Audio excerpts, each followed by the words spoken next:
ಮೀನು ಹಿಡಿಯಲು ತೆರಳಿದ್ದ ಯುವಕನ ಸಾವು. ಚಿಕ್ಕಮಗಳೂರು ನಗರದ ತೇಗೂರು ಕೆರೆಯಲ್ಲಿ ಮೀನು ಹಿಡಿಯಲು ತೆರಳಿದ್ದ ದಿನೇಶ್ ಎಂಬ 32 ವರ್ಷದ ಯುವಕ ಆಕಸ್ಮಿಕವಾಗಿ ಮುಳುಗಿ ಸಾವನ್ನಪ್ಪಿದ್ದಾನೆ.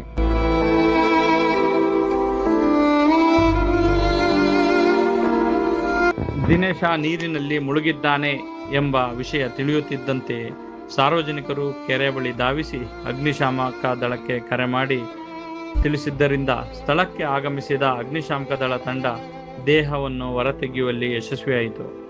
ಆದರೆ ಅಷ್ಟರಲ್ಲಿ ಯುವಕನ ಪ್ರಾಣಪಕ್ಷಿ ಹಾರಿ ಹೋಗಿತ್ತು.